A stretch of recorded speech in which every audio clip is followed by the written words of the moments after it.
the Assault Vest, so it has access to both of its coverage options of Iron Head as well as Low Kick. So there's plenty more, I think, to go around when it comes down to the King Gambit on the side for Paul. But we aren't going to see it right away. For Paul, it is going to be the Incineroar and the Dragonite, which is actually going to end up, if it was an Intimidate, it would actually take that because it's multi-scale, but Corviknight and Garchomp on the other side. Yeah, so one of the downsides of running the Life Orb Garchomp, of course, is that you are going to get intimidated. Clear Amulet often being used, but it's still really powerful. This is, of course, the Ground Terra variant as well. I think Corviknight might be the most important Pokemon for Justin in this matchup, actually. It doesn't take too much damage. The main thing that's going to threaten it is going to be the Flare Blitz from the opposing Incineroar. But Paul willing to just go for the Flying Terra immediately with Dragonite, looking to deal really powerful damage with that Terra Blast or that Low Kick. It's nice, too, because if you were going to end up seeing a Stomping Tantrum, you've eliminated that. You are already a Flying type, but still. And you also are able to get away your weakness of something to the Dragon Claw. So we see the Terra Blast just go into the Garchomp, and it takes a really big amount of damage. With Corviknight being able to fire back a Brave Bird, that does actually take the Incineroar out of this game #1, and that could be big. Yeah, aggressive start immediately, but I think the prioritization on Incineroar is really important because Incineroar does pressure the Corviknight with that super effective Flare Blitz, right? So being able to eliminate that from the field immediately is a big deal. You've got Garchomp, you've got Dragonite on the field, but how are these two Pokemon actually dealing damage to Corviknight is the question, right? Now, Corviknight isn't going to do a ton in return, but it can set up that Tailwind Sled. Justin can then get a free switch into something that's waiting in the back. And so one of the questions I have already is how is Paul actually going to deal damage to the Corviknight? He might be contentious targeting around it for the next couple of turns and saying, you know what, you can stay on the field, you can click your Brave Birds, but it's not going to do that much damage to me. Imagine if you roost and then you just hit it with a Stomping Tantrum. Also true, You can set up Tailwind if you want, and if your roost is faster, then I guess I'm just going to go ahead and hit you with a Stomping Tantrum when I can. But it's going to be the Earthquake first. So with the Terra flying in, of course, you've also, on the Dragonite, of course, it's going to be a Corviknight on the other side. Neither of them are going to be affected, but you've gotten that Garchomp out of there. So I was wondering the speed interactions between the Garchomps and whether or not that was a potential speed tie, right? That's fairly common with Garchomps, and it's actually just going to be Low Kick here onto the Corviknight, gets a decent bit of damage. Brave Bird comes out and critically breaks that multi-scale on the Dragonite. We see what's in the back here. It's Palma, it's Typhlosion. Now, neither of these Pokemon love going up against Garchomp, right? Garchomp obviously will be able to deal super effective ground-type damage into both. Typhlosion also, of course, is going to be resisted by Garchomp. And so a Palma here is interesting, right? Because you do have that double shock, but let's say you bring Palma out immediately, you try to double shock into the Dragonite. Well, if you eat up a ground-type attack, suddenly you're in extreme speed range, right? So you can see Justin deciding, do I want to bring in Palma? Do I want to bring in Typhlosion? The fact that Paul can protect either Pokemon makes this a somewhat tricky decision. Well, it is going to be the top Palma if you have to lock it in, otherwise you are going to start to run out of time. And maybe you just try to go for something like a Tailwind here. Yeah, I think Tailwind is interesting. Palmot's already really fast. It's got that Focus Sash as well. You could protect here with Palmot. You could also consider just going for the, Fake Out. The thing is, if you go for Fake, I like Protect here the most because it baits out the Protect from the Dragonite on the opposing side. You've already gotten that Terra out. So is there a Terra from the Dragonite here? Or sorry, a Protect. No Protect. It's just going to be Extreme Speed. So Paul trying to snipe down the Palmot probably with Extreme Speed plus a Earthquake. That's what we see. Palmot's going to protect itself. Now, Corviknight isn't advancing the game state that much. Next turn, still the similar decision where the question is, okay, does the Dragonite protect or not? Yeah, we would have loved to be able to get the Palmot out of the way, but now that the Tailwind is set up, you are guaranteed to have this Palmot be one of the fastest things on the field. And this Corviknight, you could go ahead and try to get some damage down onto this Garchomp. The biggest issue is that you are rough skin. And so you're going to be taking a little bit of damage from any contact move from the Corviknight or the Palmot. Ooh, it's the double up onto the Garchomp. And it's going to be Dragonite protecting. So did Garchomp protect as well? No, Garchomp's normally faster than Dragonite. Close combat goes into the Garchomp. We know Brave Bird's going into that slot as well. So a very, very nice play by Justin here. It is super nice. You can see that the Rough Skin is able to break the Focus Sash here of the Palmot, but with the Brave Bird double up, the Garchomp is out of there, and Paul would have loved to have this opportunity to try to get a knockout onto either one. Yeah, and I'm curious what the final Pokemon is. I was thinking Alola Ninetales was actually really good into this matchup, but Justin has that Hisuian Typhlosion in the back. So if it is Ninetales, it's going to be a little bit awkward right now. So Corviknight, of course, taking a little bit of recoil as well. Paul's final Pokemon's going to come out. It's actually going to be that King Gambit. Okay, so Ninetales not making an appearance in this one. Now there is that defense drop on Palmot. You pressure Extreme Speed onto that slot. Yeah, so but is the Extreme Speed actually going to be enough to deal with the Palmot?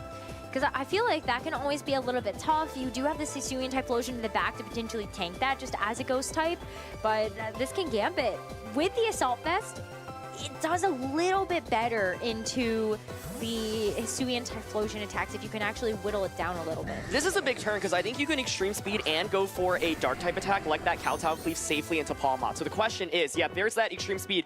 What did Paul do with that King Gambit? Because if it eats up that Kowtow Cleave, it will just faint. So Bravebird, so much damage there onto the Dragonite. What did King Gambit go for here? It's the Kowtow! Yeah, but into who? It's going to be into the Corviknight, and Corviknight survives as well. That's big. I mean, the Corviknight here in this slot, it does have access to go for something like the Protect, but it is certainly an extreme speed range. The fact that this Hisuian Typhlosion is on the field, that with the Choice Scarf in Tailwind, there's not a whole lot that's going to be able to stop this. You can Terrasilize, which is going to help get rid of your weakness to Sucker Punch, but you're still dishing out huge damage. Yeah, I think, like, basically, Typhlosion feels pressure to Terra here, right? Now, then the Dragonite could capitalize off that by clicking extreme speed into that slot. You could double up onto the Typhlosion. That might be enough, too. Yeah, then it's interesting, right? Because, like, you have Palmot in the endgame, and Palmot here should be able to just knock out both Pokemon, so you want to prioritize KOing. Okay, yeah, I think this is really safe. I like this a lot. You just go for the Terra here.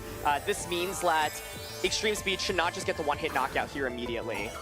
Well, I'm thinking if you go for Sucker Punch as well as extreme speed. Yeah, you can cover for that.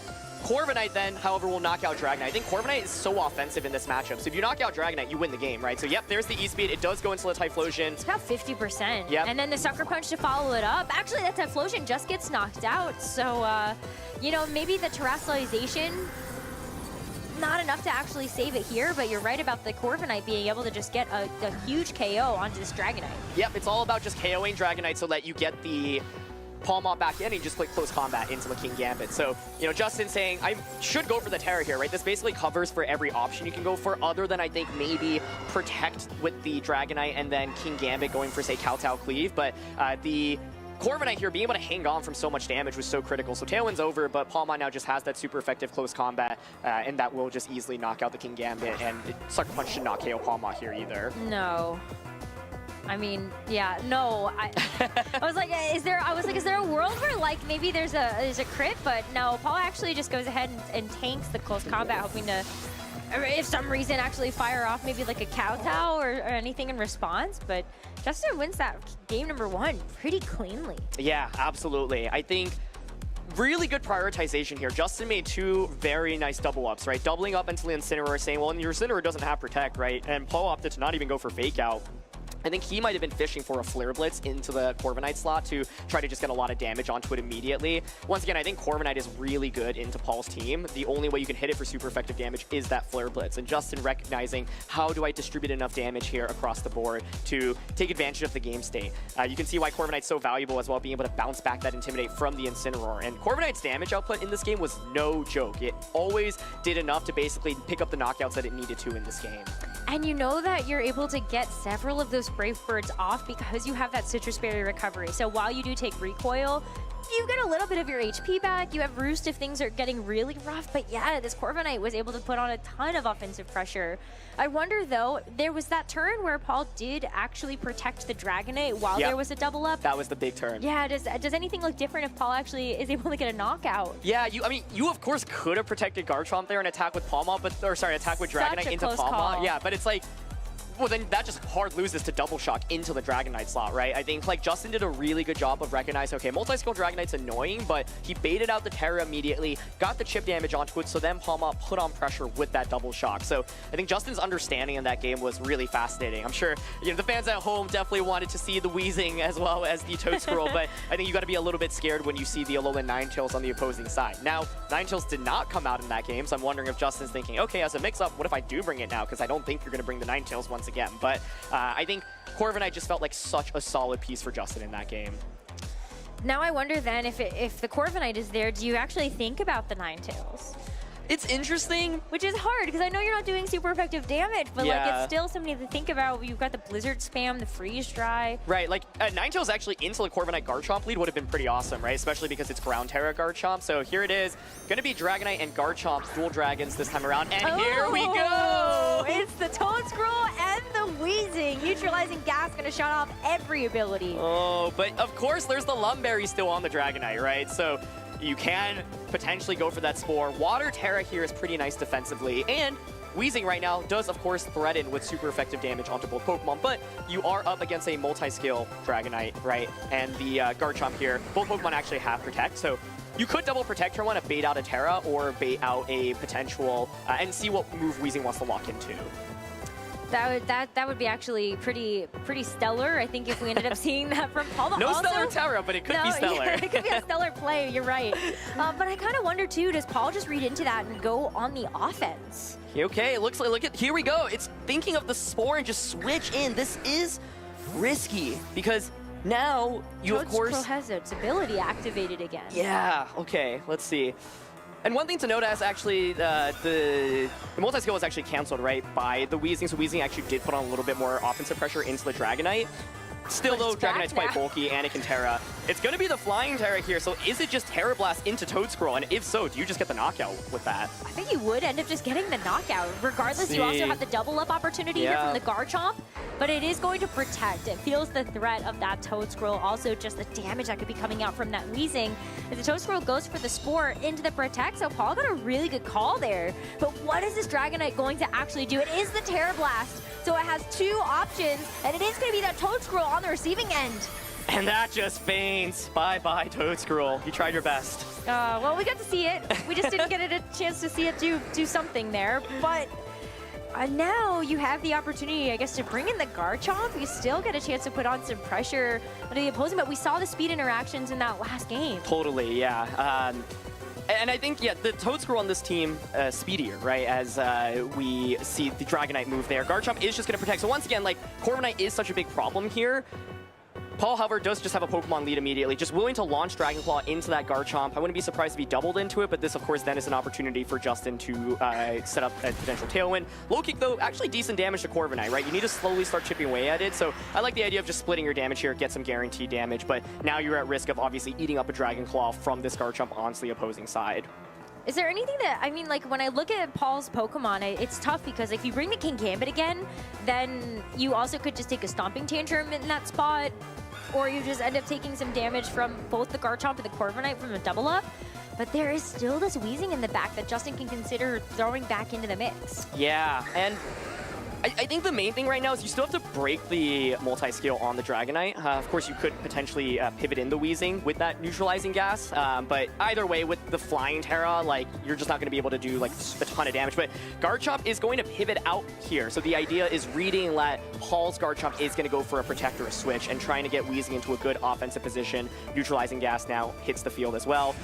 But Garchomp does not protect, it's willing to just attack, so Brave Bird goes into the Garchomp. This is a fair bit of recoil damage coming out, and now Earthquake comes out into the Weezing slot.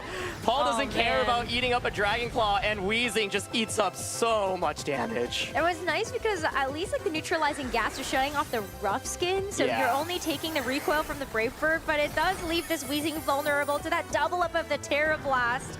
And so Weezing also gets a chance to show up to this game number 2, but not a chance to show off. Yeah, we can see that Justin now, it feels like it's Paul this time who's making these really aggressive predictions, right? Paul is a player who is so good at VGC because he can go from playing safe to playing really aggressive just with the snap of a finger. So huge, huge lead from Paul in this game, and multi-skill still hasn't even been broken.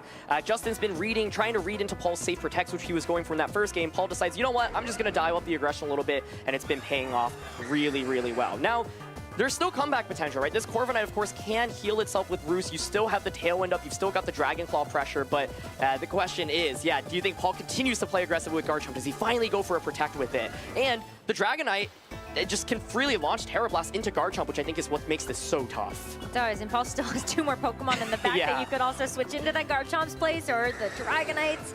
And so it's certainly an uphill battle for Justin to have to climb. With the Earthquake also from the Garchomp, you get to do a little bit here to the Garchomp. It actually is enough to get the KO with the Life Orb. Yeah, so that does leave this Dragonite right now by itself, but with the Brave Bird, like now you get a chance to actually break the multi-scale, but Paul still gets a free switch into something else and gets to go for the Terra Blast into one of these Pokemon. This Dragonite set is just so strong. Like, it's been content to just click Terra Blast the whole game. Dragonites definitely look like one of the strongest Pokemon in the format from all the different stream games today. And so King Gambit now hits the field. You have Sucker Punch pressure now onto the Garchomp, so you can just Sucker Punch, low kick the Corviknight, and we should see Paul take this second game. I think it's...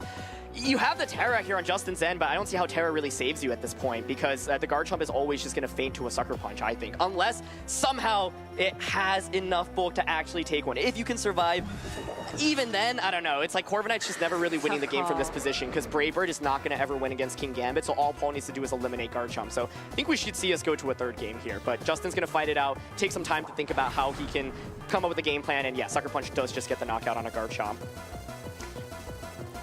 Yeah, I mean, this Dragonite is a problem.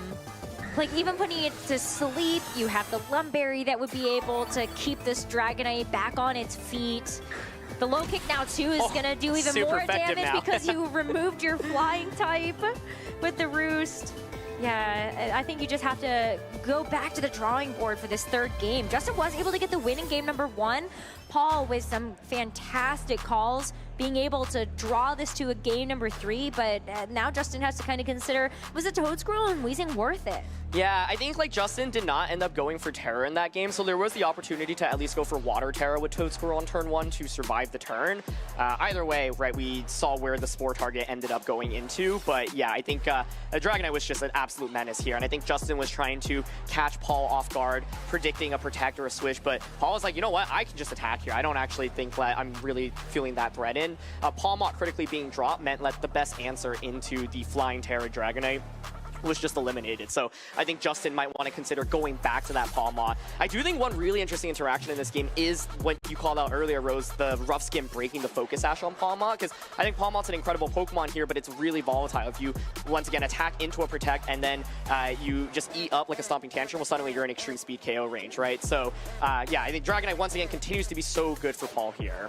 I think Paul is also very content to just keep leading Dragonite Garchomp. Yeah. Because that is really the big check to the Palmot, even if it's not the Rough Skin, it's the damage duo that you just called out, being able to take it out, and then what is actually stopping this terrifying Dragonite? You can't hit it with Garchomp on your side, because you've got Earthquake and Stomping Tantrum, which the Dragonite would be immune to, and even with the Toedsquirrel, you've got Earth Power, which isn't going to be able to touch it either.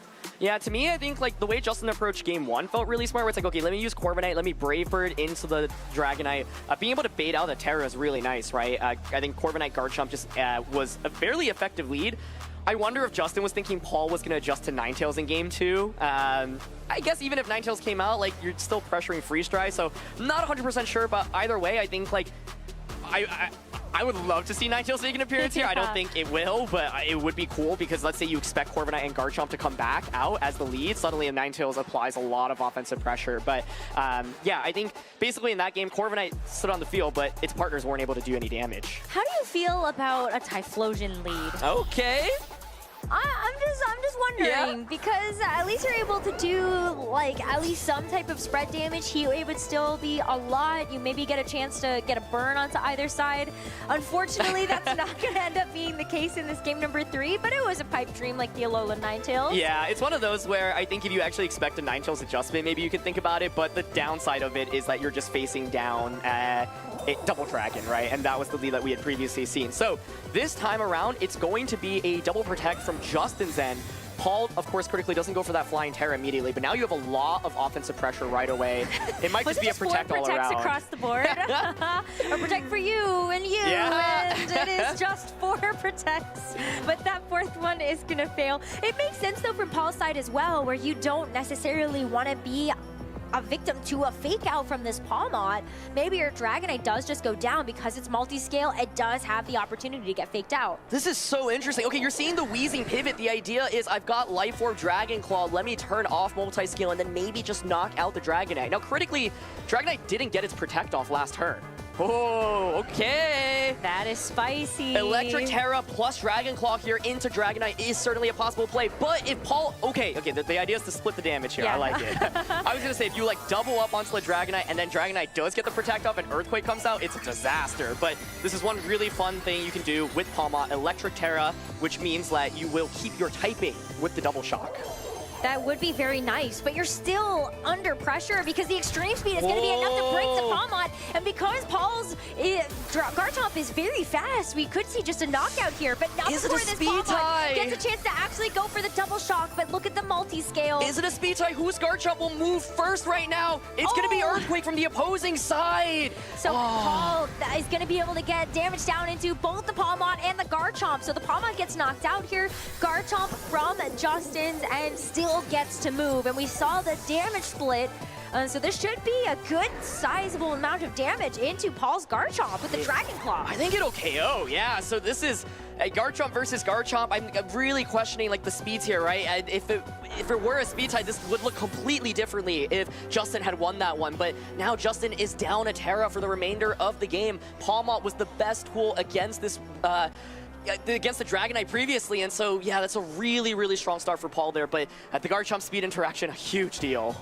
Well, because what would have happened if Justin actually switched the Weezing into that Garchomp slot? You shut off the multi-scale and then you just go for the double shock? Yeah. It's a tough call to have to make when you know that Paul is able to make these aggressive reads.